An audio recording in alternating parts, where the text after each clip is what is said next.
And in our state with things like COVID, high energy bills from the cold, and Mardi Gras plans maybe in limbo. Joining us now to talk about all these issues, Representative Garret. Good morning, Congressman. Thank you for joining us this morning. You bet. Great to be here. So let's just start off the top. Everyone's talking COVID because the COVID numbers breaking records every day, and now big concerns that may impede on our Mardi Gras plans. Yeah, that would be awful.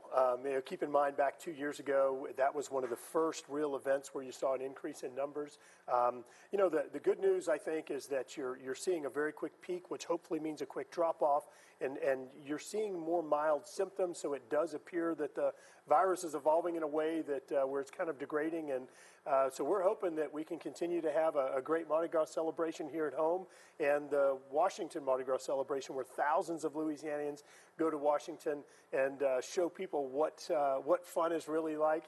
That's still on schedule as well. So we're hoping things can continue and we can have a great, safe celebration. Yeah, hopefully everything can stay on track and stay how it has been. But with what's happening in Congress with energy bills. We've been talking about energy bills down here in Louisiana. Some folks seeing some sky-high electric bills this cold weather season. What's happening up in Washington to help prevent that, to prevent people from having to pay a $10,000 electric bill? Well, look, I think that energy policy, larger energy policy has really been a mess lately. We've seen gasoline prices increasing, electricity prices increasing, and there are a whole lot of things going on. Everything from what other countries are doing in regard to their energy production.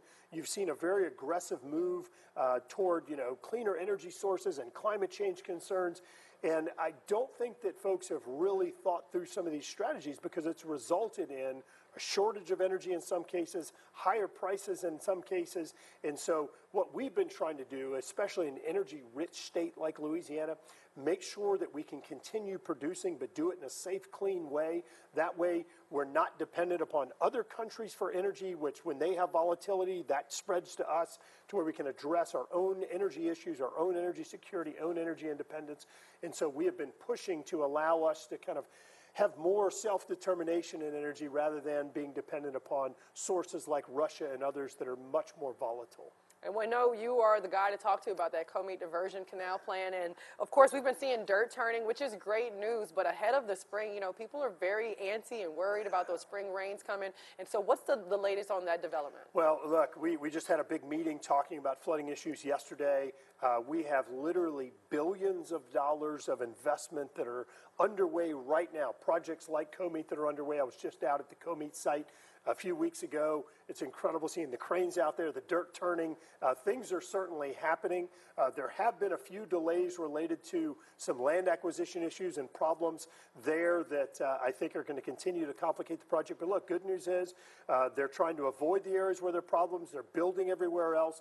The money's in the bank to finish this thing, and we're pushing the Corps of Engineers in the state of Louisiana to get this thing completed as quickly as possible. The latest deadline that they've told us is the end of this year. I continue to have concerns that they're going to be able to meet that with some of the delays they've had, but we're pushing them, and I'll say it again, the money's in the bank, and you can see the construction happening right now. And I know you're going to be going back to D.C. Y'all are busy at work. What else is happening in D.C.